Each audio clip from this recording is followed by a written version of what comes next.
Welcome to the episode I like to call A Matter of Convenience. You know what's going on here, Dulcich? I see a whole lineup of Dodges. We've got Roadkill Nights coming up, which is that event that we do in Pontiac, Michigan, an M1 concourse with the drag racing on Woodward and everything. Oh yeah, super fun. And imagine this, the whole event is powered by Dodge. Yeah. And they want us to bring every single Dodge Roadkill vehicle. Dead or alive? Well, we gotta make them undead. So on this episode of Roadkill Garage, we're gonna have to fix a bunch of little stuff that's gone wrong with all of these cars over the past few episodes. So we got the Off-Road Challenger, the Vanishing Paint Challenger. After that, we're gonna work on the Super Bee, and finally, if we can get to it, the Mopar muscle truck. So we're gonna start simple and go big. Hop in the ORC and let's get this thing fixed.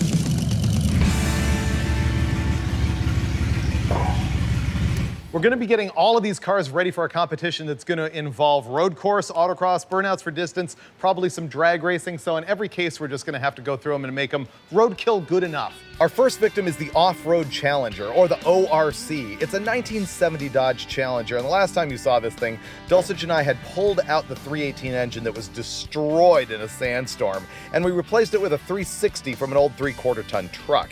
Then we had a mud drag race showdown against the BJ5 Jeep and developed the problems that we're gonna fix today. The biggie is the awesome footage from that last episode where this engine was flopping around like a catfish in the engine compartment. Both the engine mounts are completely destroyed. We also know that it needs a fan belt because we're flipping that belt. It's got some kind of power steering leak. We know that the trans linkage does not go into gear properly. And the interior is still this deep in lava rock sand. It was actually growing trees in it when we pulled it out of Dulcich's backyard. And the problem is we're gonna be on a professional racetrack in the shootout and we can't be throwing sand all over it. So we're gonna have to figure out how to clear out the interior. I'm gonna just put gardening. So step one, engine mounts. Ready, Dulcich? Normally to change engine mounts like this, we would be using the engine hoist to pick it up, but what we're gonna try and do is put it on jack stands, and then pick the engine up from underneath with the floor jack, because if you do it with the cherry picker, the legs are always in the way of actually wrenching. What's going on? Is it still attached on the passenger side? Yeah, it's pivoting on this side. Yeah, I see that. Get it as high as you can possibly get it.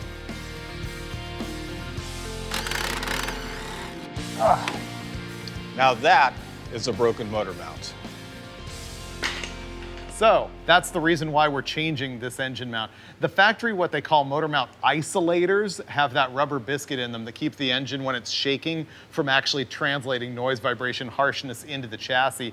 Now, the thing I always did as a teenager with every single car is bought myself a set of these Moroso solid steel engine mounts, meaning no rubber in them whatsoever, no flex possible. And that's what we're gonna do on the Off-Road Challenger, just so that we don't have another problem. I've got the motor mount bracket unbolted from the engine, and here you can see the other half of the isolator. This was originally one piece like that, but they frequently break because there's nothing but vulcanized rubber holding the two metal plates together. So, I'm gonna go get this new one installed, and we'll be good to go.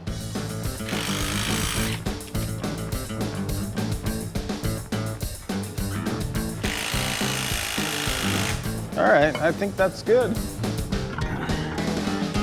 Here's a little something you want to be aware of. The stock rubber motor mount has a fixed stud right in the middle. The replacement steel motor mount has a slot, so it can be adjusted forward and back on the bracket. And I put it in right on the center, but I'm not 100% sure if it's going to line up with the mounting pad on the K-frame. So if you lower it, I'll try to get the bolt in. Is the other side done? Yeah. Ready for the drop? Yeah. Okay, this is the desperation technique where you drop the engine in to try and get the motor mount to go on further and line up. That didn't work. Pretty good. You think it did? I thought it had some jolt to it.